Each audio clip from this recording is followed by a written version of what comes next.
మీకు కష్టం వస్తే నేను ఆ రోజున అన్నమే పింఛా డ్యామ్ తెగిపోతే ఆ రోజు నేను ఎంత బాధపడ్డానో తెలిసి డ్యామ్ తెగుతుందని తెలిసి కూడా ఇసుక కోసం అంతమంది అన్ని పశువులు అంత ఆస్తి నష్టం, అన్ని ప్రాణాలు పోయారు జస్ట్ ఇసుక కోసం తెలిసి కూడా ఇసుక తవ్వుకోవడం కోసం డ్యాము నిండిపోతుంది, తెగుతుంది, కట్ట తెగుతుందని కూడా వదిలేశారు.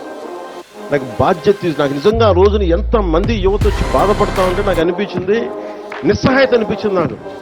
అరే నా చేతిలో కనుక అధికారం ఉంటే ఏదన్నా చేసేవాడిని. నేనైతే ఒక పార్టీ నాయకుడిగా మాట్లాడగలను, వేదన పడగలను, పోరాటం చేయగలను, కానీ చేతిలో శక్తి లేదే అని నిజంగా ఆ రోజు నేను భగవంతుని ప్రార్థిస్తే ఆ ప్రార్థనే మీ వల్ల ఈరోజు నేను డిప్యూటీ, ఏదో నాకు అలంకారం కాదు, ఇది బాధ్యత. ఇది నేను ఎప్పుడు నిరంతరం పనిచేయడానికే సంసిద్ధంగా ఉన్నాను. మీకోసం అహర్నిశలు పనిచేస్తాం.